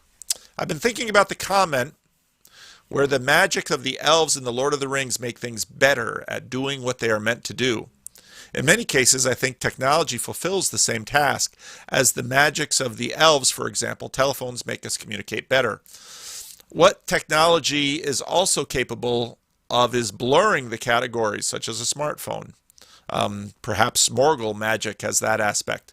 Once technology develops enough that we can manipulate genes or build true AI, I can imagine a scenario where we will start mating with human-animal hybrids and bear children, minotaurs, sex robots with AI indistinguishable from humans, succubus, incubus. If we're on that trajectory, wouldn't that mean we're about to revive the pagan world? In some ways, yeah. Only this Nephilim's, but we are now assuming the role of angels this time around. In some ways, yeah. That's a good question and a good comment. And I think in many ways, I've been thinking about this a lot lately. The deism that in a lot of ways we have revived the pagan world in a modern cosmology, and we've sort of created this meta-divine realm with laws of physics, and then these AI super creatures, and via smartphones and our technology we fly through the air, we can lay waste to cities. The Rest is History had an episode on Game of Thrones. They talked about dragons as sort of symbolic of, aircraft and, destruction from the air. So, yeah, I think in a lot of ways we have revived paganism. But as Lewis noted, revive paganism and Christianity will be, in all likelihood, right on its heels. And I think that's exactly what we're seeing. Feature bug. We got some new questions. Okay. Okay. Whew, Aaron just got right in there. All right, last question. Can't put off Rick and his tacos too much. I better be efficient here.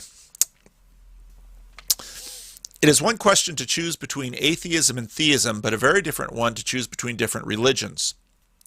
How does an atheist coming to religion make sense of the seeming infinite diversity of religions? How does he make a choice to join a religion? Does he go through the centuries of intellectual discourses of various religions and make a determination if that is even possible? Does he start practicing pieces of various religions that he has access to gain particular knowledge and to make judgment based on that? Does he wait for supernatural revelation? Is it reliable? How important is the question of picking the right religion? What is the way, Paul? What is the way? Now, it's helpful to, just at the outset, recognize that such an approach is very much a part of this culture, because implicit in the arena, in an agent-arena relationship, is you are the consumer and religions are appearing in front of you as options from which you can choose. That's one way to go about it. I would think continue to pursue the truth. And probably some items from the menu will fall away. C.S. Lewis first became a theist before he became a Christian. And in the end, he sort of had to choose between Christianity and Hinduism. And just on Andrea's excellent conversation with Richard Rowland, oh, excuse me.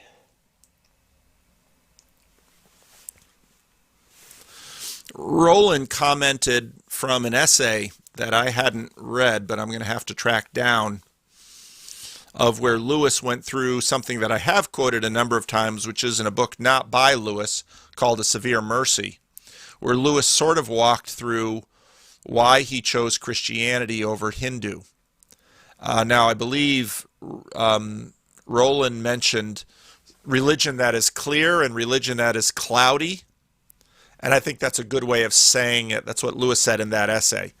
In Severe Mercy, Lewis talked about religion for the intellectual and religion for the regular guy. And I think Lewis is right on this.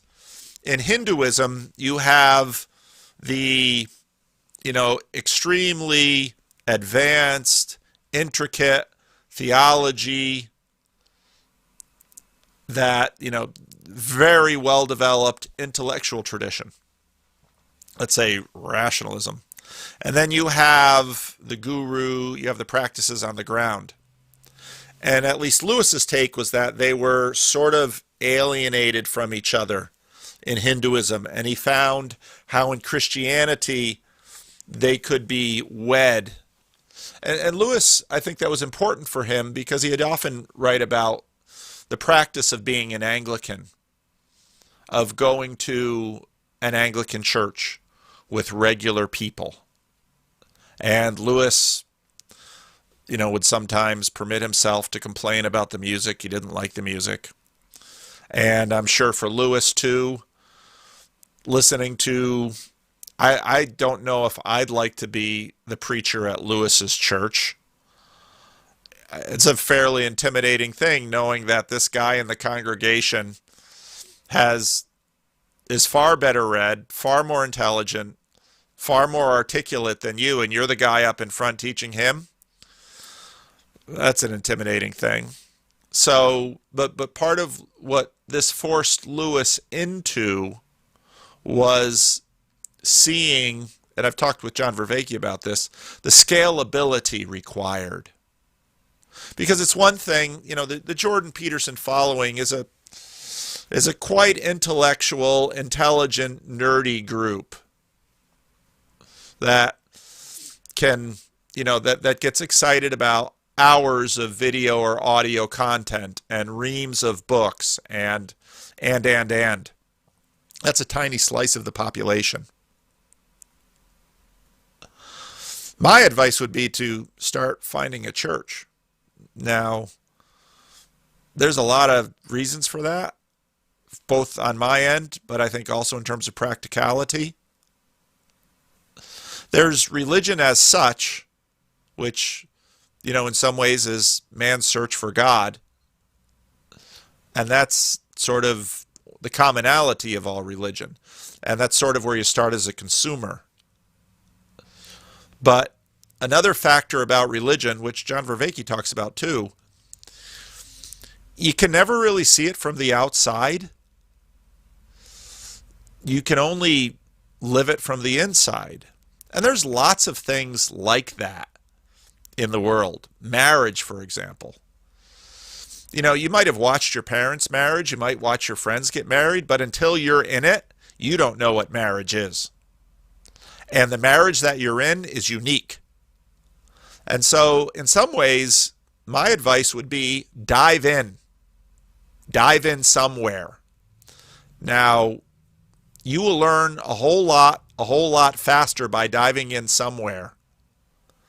And it will speed up the process. Keeping it all at arm's length, doing a matrix of pros and cons, I don't think that'll tell you much.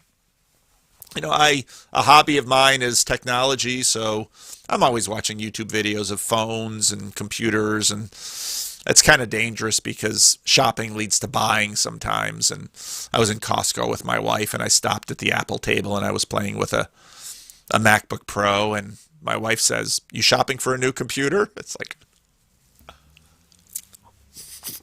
no, but I'm looking. And, I always say, there's no shopping for puppies. There's only coming home with puppies and kittens. But I like car shopping. But car shopping leads to car buying. My wife likes house shopping. But buying a house is a bigger deal. Uh-oh, Rick's up out of his seat again. I wonder why. Job is sending him across the church again. So dive in someplace. You're going to learn faster. All right. Colton. Divorce. Job for $10. Run, Rick, run. Rick's building up a sweat. Another one from Job. I'm addicted to brake fluid, but it's okay because I can stop at any time. Job. If you ever get a chance to meet and spend some time with Job, by all means, don't pass it up. Job is so much fun. He's so honest. And again, back to Chad's question. You all are the joy of this for me. You really are. You really are. You're just really cool people. Anyway. Colton. Hello, Paul. On this server, there's a lot of adversarial conversation. And I'm certainly one of those people who engage in it. I have a very simple but admittedly difficult question. Can we feel righteous anger? Yes. Can we express that righteous anger like Christ did? Probably. You might not be as right as him, though. The danger about righteous anger is that it feels so good. And righteous anger it's a good thing, but it's a dangerous thing. And people do more damage with righteous anger than with a lot of other good things. So, and so what's fun about adversarial conversations, if they are properly enclosed, is, you ought to be able to have, a drag out, knockdown fight. And then when the fight is over, have a beer together. Have a meal together. Tell a joke. Relieve the humor.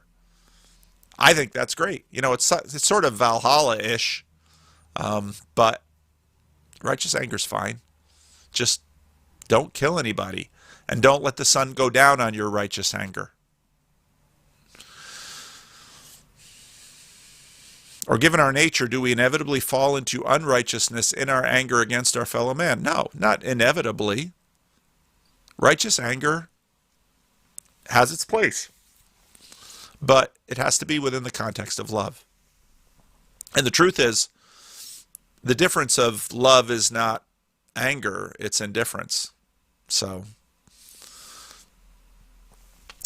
Rajesh, in your opinion, is the formation of the nation-state of Israel fulfillment of the prophecies that say that Israel will be gathered back to her ancestral lands? Do you see the Six-Day War is Arab-Israeli conflict with Israel's victory as a miracle by the Lord? Could be. Could be. It's an amazing thing. It's an amazing thing. I'm not a dispensationalist, but it's an amazing thing. But I don't know. I don't know. The modern nation state of, part of it is, it's just so hard because modern nation states are different things from ancient kingdoms. They work different. And so there's a certain category of ours that we impose on it. And the Zionist movement, it's history is funny. But, could be. I don't know. Something I think about sometimes. But it's weird. But that's the way real life is. Okay. Ewan, how can a husband and father lead his family in spiritual matters without either being too private or lax, or tyrannical or overbearing? How can we push ourselves as spiritual athletes, encourage those around us to grow, accept areas in which we ourselves are inferior? And how should we have children participate? If we are athletes and soldiers of God, should the husband be like a spiritual coach? A spiritual drill instructor doesn't seem quite right. A lot depends on the situation. Are you and your spouse, are you and your wife together on the mission? I think you should be. And I think you should, if you can, with your wife, come to a mutual plan, all the better. There are a lot of situations where maybe your wife isn't a Christian. Maybe you've converted and your wife hasn't. Maybe you remain a Christian. Maybe you married someone who isn't a Christian. Maybe your wife left the faith. That makes everything a lot harder. But the foundation of all of those situations is you be as good a Christian as you can. The Apostle Paul, in the book of 1 Corinthians, notes situations where wives converted and their husbands weren't. And, well, should you divorce your spouse if you're a Christian and they're not? The Apostle Paul says, well, you can, but you certainly don't have to, because many wives have converted their husbands because of their good deeds, because of their righteousness, because of their, the Surgeon General under Reagan, what's his name? C. Everett Koop. Interesting story where his wife became a Christian, started having him go to church, and, happy wife, happy life. Just went to church to placate his wife. Didn't expect anything of it. He's a man of science. He's a doctor. Starts listening to the sermons. Start having an impact on him. Becomes a Christian. C. Everett Koop was an interesting guy when he was first made Attorney General. People were very upset because people saw him as an evangelical Christian who was serious about his faith, and he was outspoken against abortion. And then when AIDS came down, people expected him to, in the 80s, sort of take up what for some evangelicals was their posture, which is, hey, AIDS is God's justice to the sexual immorality of the gay community. C. Everett Koop didn't treat the AIDS crisis that way, and won a lot of respect in the gay community for how he treated gay men and women and people with AIDS. So God has you in a place, and go to God with your questions and find out how you can be the most godly father, husband you can. And a lot of that will depend on where everyone else is at. I think the ideal situation is if the husband and wife are united in the same faith, and they can come together on a plan for how to catechize and raise their children in the faith. That's the best of all possible worlds. Most of us don't live in the best of all possible worlds. And so go to God and ask, how can you do this? And if you're unmarried, at least try to marry someone with whom you've got a high degree of commonality with respect to the faith. As marriage can be a long time, things may change. One of you might leave the faith. One of you might think differently. And in terms of a marriage, you're going to have to figure out how that works. So it's demanding, but I would definitely not be tyrannical. And as always, practice what you preach, and people will be more impacted by how you really are and how you live it out than by your ideals that you wish to promote in them. So it's a good question. Julian, 17 out of 18. Oh, Julian, so competitive. I thought Mennonites, I thought Hutterites were supposed to be nice. Beats me, gets a better score than me. Joey, if PVK is going to be on vacation for 2 weeks, how would Paul's subscribers feel about using the channel to repost conversations from the Randos community? I have not cleared the idea with Paul. Joey, do you mean post some things on my YouTube channel from the Bridges of Meaning community? Yep, that's precisely what I mean. Oh, I'd be fine with that. Just have Rick can Rick can get into my channel. So just give to Rick what you want to post, and put it in the same slot on Friday. I'd be fine with that. So that'd be cool. Just find some stuff that you guys all really like, and that'd be fun. I loved the little video that Rick made of all the little snippets of conversations. That was awesome. So I think it's a great idea. Palamabron. Palama, I don't know if I'm saying that right. This could be a convoluted question. Well, my answer will likely be too. But I'll keep it simple. What are your thoughts on Christian mysticism? Rewards, dangers, advice, etc. I'm running out of time.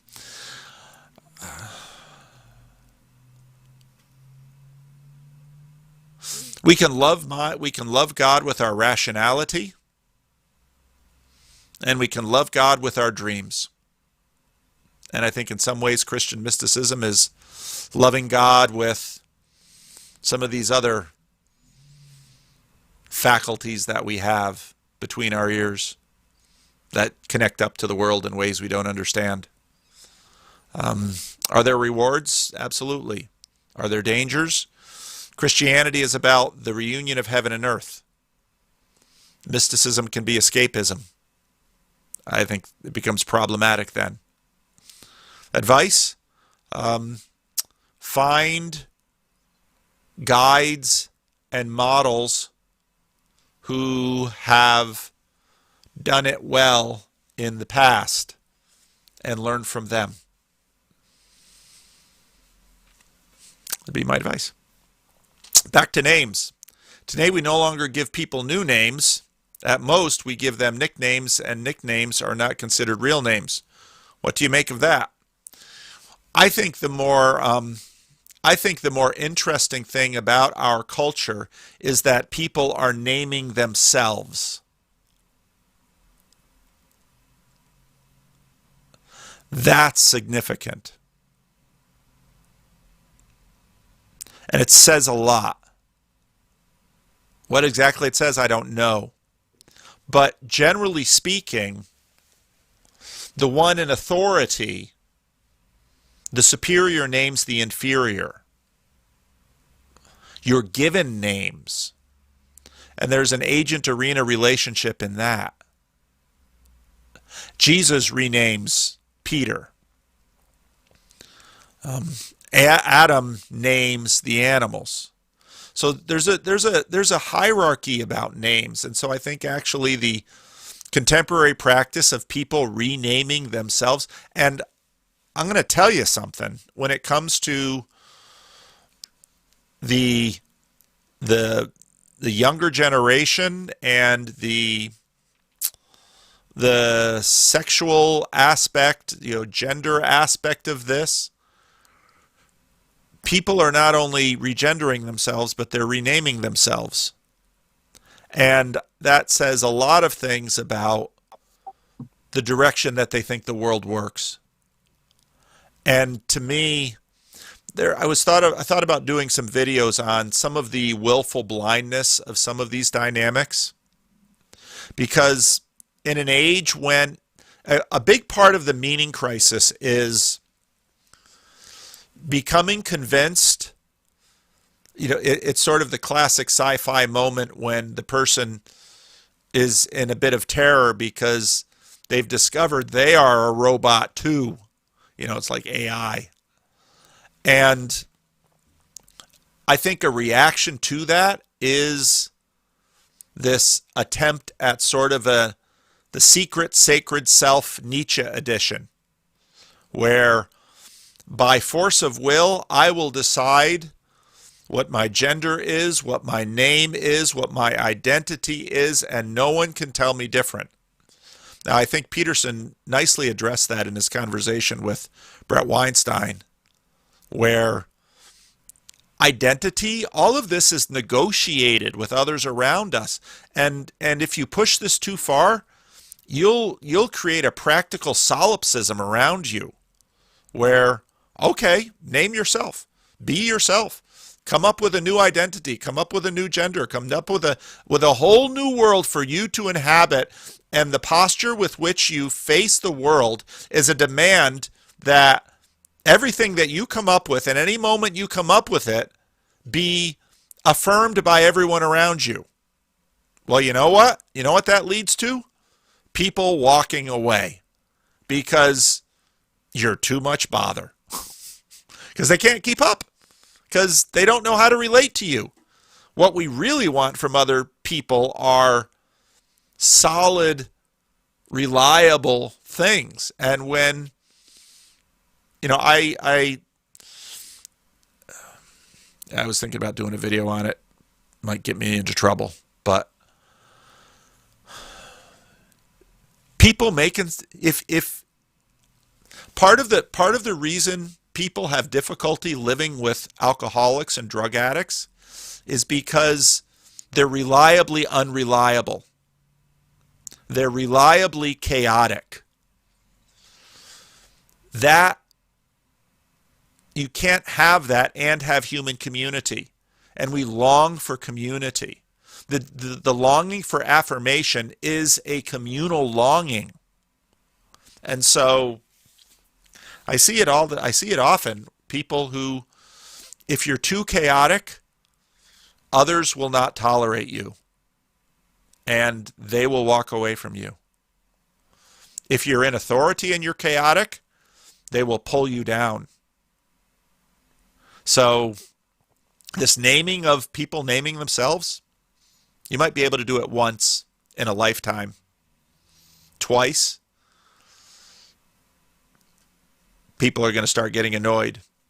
If you're renaming yourself multiple times a year, and I've seen people do that, people aren't going to take you seriously. They're not going to know how to relate to you. And they're not going to engage in lifelong committed relationships with you because you're unreliable and untrustworthy in terms of how they can productively relate to you. So I think that naming aspect is a big deal. And when it comes to agent arena relationships and pseudonyms and new names for different arenas, that's possible only if those names are stable within those stable arenas. And the chaos that people are inviting into their lives, if it takes you 15 or 20 years to figure out something as basic as a gender identity, you will have wasted energy and years on something that in the past we've sort of sorted out as we were sorting out a whole bunch of things in the early part of our lives, and then had the rest of our lives to pursue stable, productive relationships. It's not a good strategy.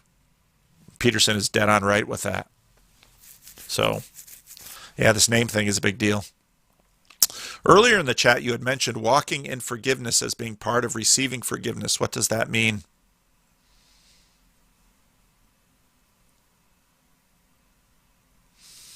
The longer you live as a sinful human being, you will hurt people.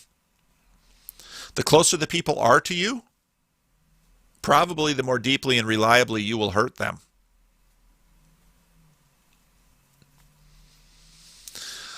That can be a significant burden if you're a person who is at all sensitive to the people that you love around you.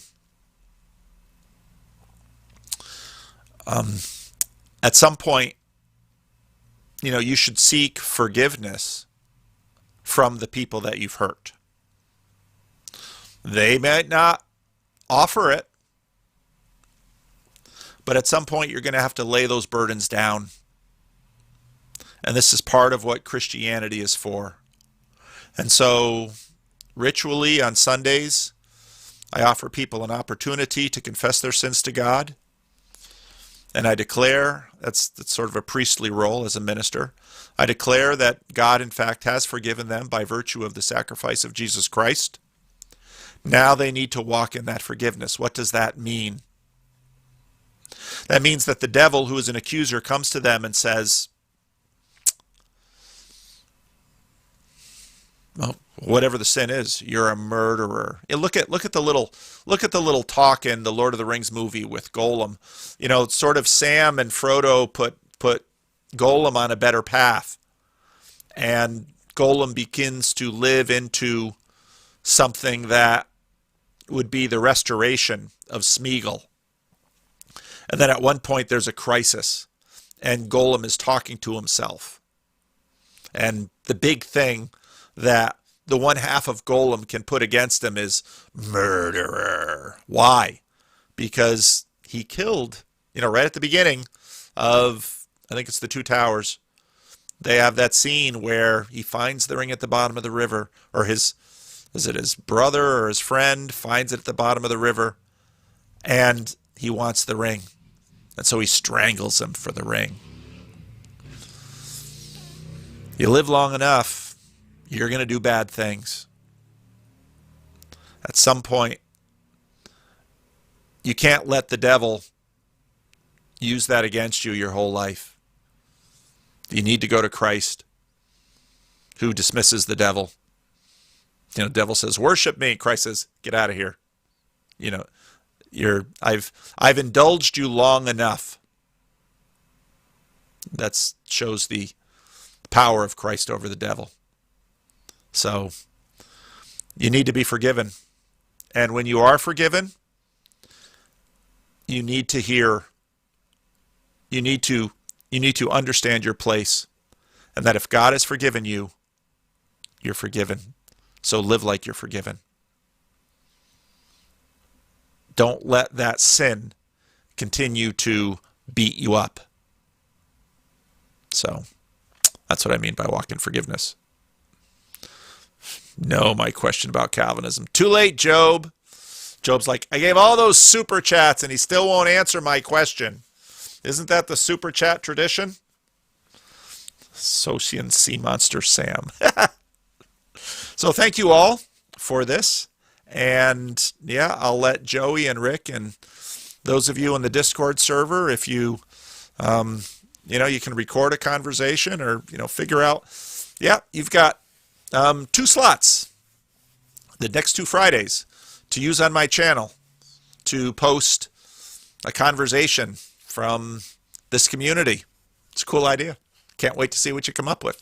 So thank you all for being here in the room. Thank you all for watching on the live stream. Thank you, Rick, for this really cool. Isn't this cool what Rick made? He showed it to me. I'm just thrilled with it because it speaks of what we're doing, which is each other. And I love it. So thank you. All right, Rick, you can end transmission.